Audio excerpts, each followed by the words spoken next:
네, 반갑습니다. 개인 투자자분들의 성공적인 투자를 위해 기준을 잡아드리는 굿파트너 엘리트 강사입니다. 오늘은 시장 폭락해도 상승할 반도체 이 종목 주목하세요 라는 제목을 주제로 가져왔습니다. 지금 여러 가지 노이즈가 한꺼번에 작용하면서 변동성이 엄청나게 큰 상태가 유지되고 있는데요. 이럴 때일수록 상방으로 움직일 확률이 더 높은지 아니면 이제는 진짜 조정이 나올 확률이 더 높은지 냉정하게 따져보고 투자 포지션을 계획해야겠죠. 제가 오늘 영상을 통해서 다음 주 시장 대응 방법과 유망 종목들을 깔끔하게 정리해 드릴 거니까요.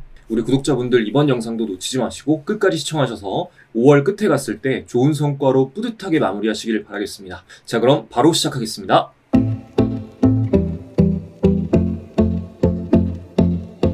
이번 영상에서도 여러분이 주식시장의 큰 흐름부터 제대로 알고 올바른 투자를 하실 수 있도록 화면의 순서대로 깔끔하게 정리해드릴게요. 먼저 전날 밤 글로벌 증시의 시황을 정리해드리면서 거대한 자금의 흐름이 어떻게 바뀌고 있는지 알려드리고 이를 바탕으로 우리 시장의 단기 방향성도 미리 읽고 대비하실 수 있게 해드리겠습니다. 그리고 주식시장에는 하루에도 수백 개씩 뉴스가 쏟아지는데요. 노이즈는 전부 걷어내고 진짜 돈이 되는 시그널만 뽑아서 알려드리겠습니다. 그리고 마지막으로는 제가 모멘텀, 스마트머니의 유입, 확률 높은 차트 시점까지 까다롭게 검증한 3박자가 갖춰진 단기적으로 시장을 주도할 확률이 높은 유망 종목까지 소개해드리도록 하겠습니다. 자, 우선 전일 뉴욕 증시는 3대 지수 모두 상승 마감했는데요. 미중 정상회담 결과를 소화하는 와중에 시스코와 엔비디아가 급등하면서 지수를 견인했습니다. 특히 시장이 호재로 받아들였던 건 미중 정상회담 가운데 나온 AI 반도체 수출 기대감이었습니다. 원래 합류를 안 하는 걸로 되어 있었던 엔비디아 젠스랑 CEO가 이번 방중에 합류했다는 소식이 반전으로 작용할 수 있다고 얼마 전에 말씀을 드렸는데 역시 여기서 추가로 미 상무부가 10여 개의 중국 기업에 H200 칩 구매를 승인했다는 소식이 나와주면서 엔비디아가 4% 넘게 급등했습니다. 경기 지표도 무난하게 잘 나왔어요. 미국의 4월 소매 판매는 전월 대비 0.5% 증가하면서 컨센을 소폭 상회했고 특히 유류 소비가 더 늘어나는 모습을 보였습니다. 다만 4월 수입 물가가 에너지 급등 영향으로 1.9%나 올라서 45년 내 최고치를 기록했고요. 주간 신규 실업보험 청구자 수는 21만 1천 명으로 예상치를 상회했습니다. 국제유가는 호르무즈 개방 합의 소식 속에 강보합으로 마감했습니다. 아주 조금 오르고 끝났어요. 이러한 상황 속에서 오늘 우리 증시도 전일 장 막판에 널뛰었던 반도체 소부장 종목들의 추가 상승을 기대할 수 있는 상황이었는데 아무래도 불확실성이 잔존하는 상황에서 주말까지 앞두고 있다 보니까 변동성이 굉장히 컸는데요. 지금 코스피는 8,000피를 돌파했다가 고점 대비해서 7% 이상 빠지면서 매도 사이드카가 걸렸습니다. 아주 아찔한 폭으로 움직였어요. 지금 존재하는 악재들은 삼성 노조 이슈, 그리고 미국 CPI, PPI 경기지표 쇼크로 인한 물가 불안, 그리고 또 전쟁 리스크 지속 등 여러 가지가 있지만 빨리 많이 오른 거에 대한 불안감이 가장 크다고 봅니다. 이전에 위험 신호가 나왔으니까 조심하셔라. 3일 전에 올려드린 영상에서도 말씀드렸지만 중장기적으로는 아직 긍정적이라고 보거든요. 본격 조정은 나오더라도 7월 이후로 예상하고 있는데 지금 코스피 차트가 보시면 쌍봉에다가 고점에서 거래대금을 이렇게 줄여가고 있는 상황이라서 되게 안 좋은 패턴이라 다음 주까지는 일단 상황을 좀 지켜보는 게 좋을 것 같습니다. 반면에 코스닥은 이제 저는 계속 좋게 보고 있어요. 지금은 코스피가 갈 때 적게 가고 떨어질 때는 더 많이 빠지는 모습이지만 조금씩 이제 코스피에 쏠린 자금이 줄어들면서 트렌드가 바뀌어가고 있다는 느낌을 계속 받고 있습니다. 무엇보다 수급의 주체가 뮤추얼 펀드에서 좀 더 작은 규모의 큰 손으로 바뀌고 있기 때문에 코스닥이 좋은 흐름을 보일 때 어떤 섹터에 수급이 몰리며 출발하느냐를 잘 보면 좋은 성과를 이어갈 기회가 많을 거라고 보고 있습니다. 언제냐가 문제지 이러한 시기는 꼭 올 거라고 봐요. 자, 그럼 이어서 오늘 쏟아져 나온 주식시장 이슈들 중에 핵심 이슈만 꼽아서 해석해 보도록 하겠습니다. 우선 전쟁 관련 새로운 소식부터 보겠습니다. 미중 정상회담이 한창인 가운데 미 이란 전쟁의 핵심 쟁점인 호르무즈 해협을 무대로 이란이 양면적 작전을 펼치고 있다는 소식입니다. 한쪽으로는 이제 미국을 향해서 날선 경고장을 날렸습니다. 현재 이란 의회는 트럼프 대통령을 암살하는 자에게 5천만 유로라는 거액의 현상금을 지급하는 법안을 고려 중에 있다고 합니다. 민간 차원에서도 이미 370억이 넘는 돈이 모였을 정도로 분위기가 험악하죠. 이는 미국이 군사력을 동원해서 강제로 해협을 열려는 시도를 사전에 차단하고 함부로 움직이지 못하도록 강하게 압박하려는 의도입니다. 또 한편으로 중국에게는 슬쩍 빗장을 열어줬습니다. 미국에는 엄청 호전적이면서도 중국 선박들에게는 해협 통과를 허락하는 부드러운 모습을 보였어요. 중국 외교부의 적극적인 소통이 통했던 건데요. 덕분에 꽉 막혀있던 석유 운송로에 조금이나마 숨통이 트이면서 초대형 유조선들이 하나둘 빠져나오기 시작했습니다. 이건 유가 안정을 조금이나마 기대해볼 수 있는 소식입니다. 다음은 엔비디아 관련 소식입니다. 다음 주에 현지 시간으로 5월 20일 실적 발표를 앞두고 있죠. 이때 실적이 잘 나와서 방향을 잘 잡느냐가 전체적인 반도체 섹터 방향을 단기적으로 결정지을 수 있기 때문에 굉장히 중요합니다. 근데 이제 조금 조심해야 한다는 내용이 나왔는데요. 공매도 전문기관인 컬퍼 리서치라는 곳에서 엔비디아가 미국의 엄격한 수출 규제에도 불구하고 동남아 중개업체 등 우회 통로를 통해서 여전히 매출의 20% 정도를 중국에서 벌어들이고 있다라고 주장했습니다. 진짜 문제는 앞으로 중국 정부가 자국 반도체 산업을 키우기 위해서 엔비디아 칩의 사용을 통제할 것이라는 점입니다. 만약 중국이 문을 닫아버리면 엔비디아의 실적에 거대한 구멍이 생길 수밖에 없으니까 이러한 점 때문에 하락을 베팅을 했다는 설명입니다. 근데 이런 비관적인 보고서가 나온 직후 미국 상무부가 일부 중국 기업의 반도체 구매를 승인했다는 뉴스가 전해지면서 투자자들의 낙관적인 기대감이 공매도 기관 경고를 완전히 덮어버렸습니다. 물론 반전되는 소식이 이어서 나올 확률도 있지만 안 좋은 게 이 상황이 이어지면서 실적까지 잘 나와주면 국내 반도체주 역시 일부 수혜를 볼 확률이 높습니다. 새롭게 모멘텀이 돼서. 다음은 현재 우리 시장 안에서 가장 민감한 문제인 삼성전자 관련한 내용들을 다뤄보겠습니다. 일단 긍정적인 소식부터 말씀드리면 노조 관련 문제로 불안해하는 분들이 많으실 텐데 오늘 많이 빠지기도 했고요. 글로벌 증권사는 여전히 삼성전자의 주가를 상방으로 열어놓고 있습니다. 이유는 명확해요. 경쟁사 대비해서 아직도 심각한 저평가 구간이다라는 분석입니다. 하나증권은 삼성전자의 목표 주가를 무려 43만원으로 대폭 상향 조정을 했어요. 글로벌 반도체 기업들의 주가가 연일 치솟으면서 멀티플이 높아진 반면에 메모리 1위인 삼성전자의 주가 상승폭은 상대적으로 더뎠기 때문이에요. 이제는 제값을 받아야 할 때라는 시장의 공감대가 형성되고 있습니다. 근데 이제 노조 문제가 삼성전자뿐 아니라 코스피 지수 전체의 발목을 제대로 잡고 있죠. 관련 이슈를 살펴보면 사측은 지금 최악의 사태를 막기 위해 노조에 계속 손을 내밀고 있습니다. 갈등의 핵심인 성과급 산정 방식을 투명하게 고치고 기존 제도를 유지하면서도 상한선이 아예 없는 새로운 특별한 보상제도를 만들겠다라는 타협안까지 테이블 위에 올렸어요.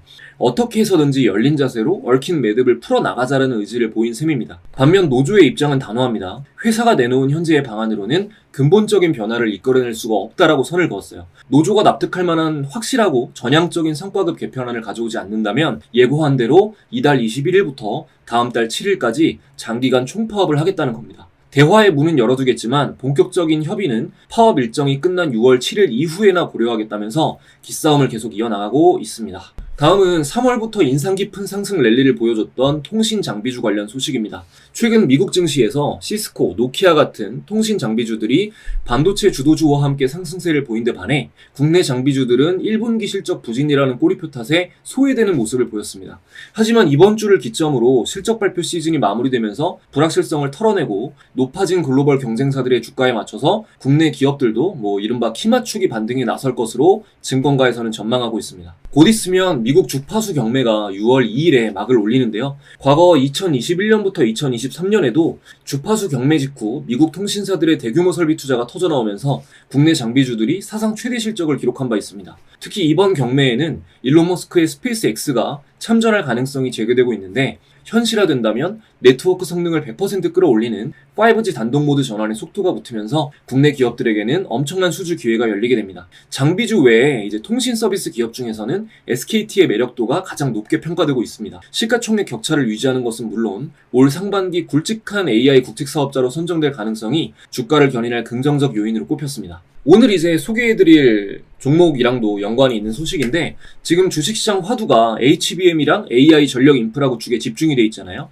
이제는 그 방대한 데이터를 지연 없이 실어 나를 수 있는 네트워크 쪽으로 온기가 퍼져나갈 수 있음을 시사하는 내용입니다. 그렇다고 이게 미리 들어갈 만한 소식은 아니고요. 다음 달부터 시작되는 미국 주파수 경매의 진행 상황과 스페이스X의 참여 여부 등 팩트를 확인하면서 시장의 위험 프리미엄을 기민하게 관리하셔야 됩니다. 자, 그럼 주요 이슈 여기까지 알아보고 이제부터는 다음 주부터 우리가 본격적으로 주목해봐야 할 유망 종목 소개해 드릴 건데 그 전에 새롭게 찾아오신 분들 위해서 멤버십 서비스 간단하게 안내드리고 넘어가겠습니다. 현재 멤버십 서비스로 네이버 프리미엄 콘텐츠를 운영하고 있습니다. 네프콘을 통해서 매일 장전에 시장 상황을 미리 예측하고 대비하실 수 있도록 프리미엄 장전 시황 정리해드리고 있고요. 또 매일 최선호주를 데일리 탑픽으로 공유드리고 있습니다.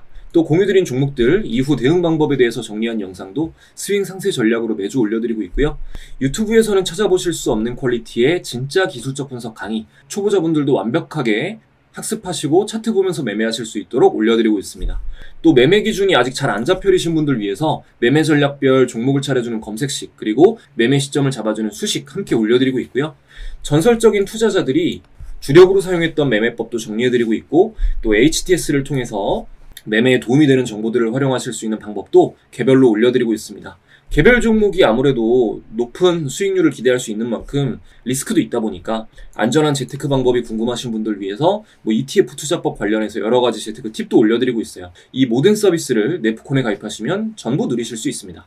아무래도 이제 탑픽 종목이 그동안 어떤 게 나갔나 가장 궁금하실 텐데, 오늘 소개해드릴 종목도 반도체 소부장 또 광통신 테마주예요. 이전에 멤버십에 소개해드렸던 종목 중에 겹치는 것들이 있어서 또 앞으로도 갈 것 같은 이 반도체 소부장 탑픽이랑 광통신 탑픽 뭘 드렸었나 보여드리겠습니다. 자, 반도체 소부장 탑픽은요, 이 4월 27일 탑픽 종목을 확인해보면 내려봤을 때 반도체, 제주 반도체를 공유 드렸었습니다. 당시에 상승 확률이 높은 이유에 대해 자세히 설명을 드렸었고, 어제 또 급슈팅이 나왔었죠. 그리고 이 네프콘에서 기법 강의도 같이 해드리고 있다고 했잖아요. 제가 종가 매매 어제 마침 강의여서 그 전에, 그러니까 어제니까 5월 14일이죠. 종가 매매 강의하기 전에 오늘 이제 종가 매매를 한다면 기술적으로 제주 반도체보다 나은 선택은 없다라고 말씀드린 바 있습니다. 자, 확인해보면은 일단 4월 27일 공유드린 날부터 이제 종가 기준으로 하면 58,400원부터 89,100원까지 약 52% 수익 구간 나온 게 확인이 되고요. 어제 종가 매매로 접근하셨다고 하더라도 오늘 고가 기준 17%가량 슈팅 나와주면서 큰 폭으로 종가 매매 했어도 수익 구간 나온 걸 볼 수가 있습니다. 다음은 이제 광통신 랠리가 시작될 당시에 대장주로 특정하고 공유드렸던 종목 확인해 볼게요. 자, 3월 11일에 탑픽 종목으로 공유드렸던 종목을 확인해보면 내려봤을 때 대환광통신을 드린 걸 확인할 수가 있습니다.